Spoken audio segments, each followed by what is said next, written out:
Welcome to Great Home Makers. இன்னைக்கு பிரண்டையை வச்சு ஒரு தொகையல் ரெசிபி தான் பார்க்க போகிறோம்.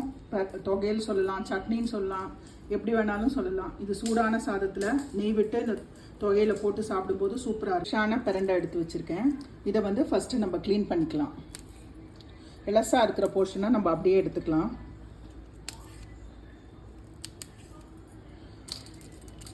இங்கே வந்து இந்த எட்ஜஸில் வந்து தோல் சீவிக்கணும். இந்த மாதிரி கை அரிக்குங்க. கையில் எண்ணெய் தடவிட்டு இதை நம்ம ஹேண்டில் பண்ணணும். பிரண்டை இதை பண்ணும்போது கையில் எண்ணெய் தடவிட்டு நம்ம பண்ணும்போது ஈஸியாக இருக்கும்.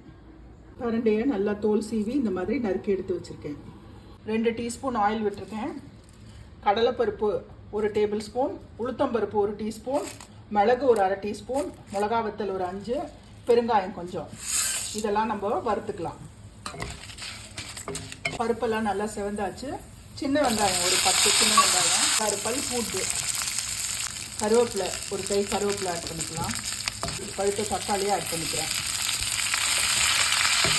இந்த தொகையலுக்கு தேவையான உப்பை சேர்த்துடலாம். ஒரு சின்ன பேனில் 1 ஸ்பூன் எண்ணெய் விட்டுருக்கேன். நறுக்கி வச்ச பிரண்டையை நம்ம இதில் வதக்கிக்கலாம். இந்த கலர் சேஞ்ச் ஆகிற வரைக்கும் இந்த பிரண்டையை வதக்கணும், இல்லைன்னா தொண்டை வந்து அரிக்கும். தக்காளி நல்லா வதங்கியாச்சு. ஒரு சின்ன துண்டு புளி போட்டுக்கலாம். நான் அடுப்பை ஆஃப் பண்ணிடுறேன். ஒரு பேல் க்ரீனாக மாறியாச்சு இப்போது வதங்கி. இதையும் நம்ம இந்த தக்காளியோடு சேர்த்துடலாம். ஆறினோன்னா மிக்சியில் கொஞ்சமாக தண்ணி விட்டு அரைச்சிக்க போகிறோம். நம்மளோட பிரண்டை தொகையில் அரைச்சாச்சு. ஒரு பவுலில் ட்ரான்ஸ்ஃபர் பண்ணிடலாம்.